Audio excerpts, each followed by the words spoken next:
లడ్డూ రాజకీయంలోకి జీవి హర్షకుమార్ ఎంటర్ అయ్యాడండి. లడ్డూ రాజకీయం. ఆయన ముఖం ఎప్పుడూ లడ్డు తిని ఎరగడు. మళ్ళీ తిరుమలకు వెళ్ళి అసలే ఎరగడు. హిందువా కాదు, పూర్తిగా క్రిస్టియన్ సపోర్టరు. ఇది అందరికీ తెలిసిన విషయమే. నిన్నగాక మొన్న పగడాల ప్రవీణ్ చనిపోతే ఎంత ఇష్యూ చేశాడో అందరికీ తెలుసు. ప్రభుత్వం మీద బదనాం వచ్చే విధంగా ప్రయత్నం చేస్తాడు. ఆయనకి ఒకరెవరో లడ్డు తెచ్చిచ్చారంట, బరువు తక్కువ ఉందంట, అది టేస్ట్ బాగాలేదంట. ఆ లడ్డు చూస్తే ఇప్పుడు జగన్మోహన్ రెడ్డి ముఖ్యమంత్రి అయిన కొత్తలో లడ్డుగా ఉంది. అది చూస్తూ ఉంటే ఈయనకు తెచ్చిచ్చిన వాడు ఆయన కొంచెం తిని పక్కన వాళ్ళు కొంచెం పెట్టి ఇట్లా చేసి ఈయన కాడికి వచ్చినప్పటికి బరువు తగ్గింది. ఈ విషయం తెలియక లడ్డు బాగాలేదు, నెయ్యి లేదు. గతంలో ఎప్పుడన్నా తిరుపతి లడ్డు తిన్న ముఖం అయితే గతంలో ఎలా ఉండేది, ఇప్పుడు ఎలా ఉంది తెలుస్తుంది. నువ్వు తిన్నదే జగన్మోహన్ రెడ్డి హయాంలో ఎప్పుడో 4 ఏళ్ళకు ముందు అది శాంపిల్ కోసం ఎత్తిపెట్టుంటారు తిరుపతిలో. ఎవరు జగన్మోహన్ రెడ్డి హయాంలో కల్తీ జరిగింది చూడాలి అని చెప్పి ఆ లడ్డు తెచ్చి ఈయన పెట్టారు. ఈయన తిన్నాడు, బాగలేదని లబోదివో. విషయం ఏంటంటే తిరుపతి ప్రసాదం లడ్డు ఈరోజు నాకు ఎవరో తెలిసిన వాళ్ళు తెచ్చిచ్చారంట. క్రిస్టియన్కి ఎవరు హిందూ ప్రసాదం పెట్టరు, ఎందుకంటే తినరు. క్రిస్టియన్లు ప్రసాదం తినరు, వాళ్ళ మతాచారం అంతే. సరే ఈయన తినడు, కానీ ఇంకా రాజకీయంగా పేటీఎం కదా, తప్పదు. నిజంగా ఆశ్చర్యం, బాధ కలిగిందంట. నీకెందుకునైనా బాధ, మేము పడాల బాధ, నిజమైన హిందువు బాధపడాలా, నీకెందుకు బాధ? నీకు ముందుగానే వయసు ఎక్కువ, బీపీ షుగర్లు వచ్చి పుటక్కన పోతావు, నువ్వు బాధపడగాకు. ఏంటి ఈ లడ్డు సైజు తగ్గిపోయింది, గతంలో ఎంత సైజు ఉండేది నీకేమో తెలుసా?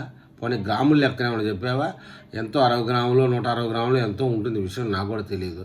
లడ్డు దొరికింది, సంచులు వేసుకొని రావడం, తినడం, ఇంట్లో వాళ్ళు తినడం, పక్కన వాళ్ళు పెట్టడం, ఇంతవరకే పరిధి. లడ్డు తూకం వేసుకొని ఒక భక్తుడిగా అది ఇది చేసే పరిస్థితి ఏ హిందూకి ఉండదు, నీలాంటి వాళ్ళకి తప్ప. అయితే అసలు నెయ్యి కలిపారన్న ఫీలింగ్ రాలేదంట. వాస్తవమే, జగన్మోహన్ రెడ్డి హయాంలో నెయ్యే లేదని చెప్తా ఉంటే నువ్వు మళ్ళీ నెయ్యి కలిపి తీగా ఉందంట. లడ్డు తీగా ఉంటుంది, అందరికీ తెలుసు. అసలు తిరుపతి లడ్డు అంటే దాని రుచి, సైజు ఇంటర్నేషనల్ ఫేమసే, కానీ నీ ముఖానికి అది ఏం టేస్ట్ ఉంటుందో తెలియదు. వీళ్ళు దాన్ని పొడి చేయడమే కాక లడ్డును కూడా పాడు చేశారంట. ఇది అందరికీ తెలిసిందే. చాలా బాధ అనిపించిందంట. మరి చాలా బాధ అనిపించి ఏం చేశాడేమో ఈ మహానుభావుడు. మొత్తానికైతే వైసీపీ నుంచి పేటీఎం బాగా పెద్ద స్థాయిలో దక్కింది. ఎంతైనా దళిత నేత కదా, కొంచెం సపోర్ట్ ఉంటుందిలే అని చెప్పేసి చేసినట్టున్నారు. అయినా ఎవరు వినే పరిస్థితి లేదు. తిరుపతిలో లడ్డు నువ్వు తిరుమలకు పోయి దర్శనం చేసుకొని ఆడ తీసుకొని కళ్ళకు అద్దుకొని తింటే నువ్వు మగవాడివి.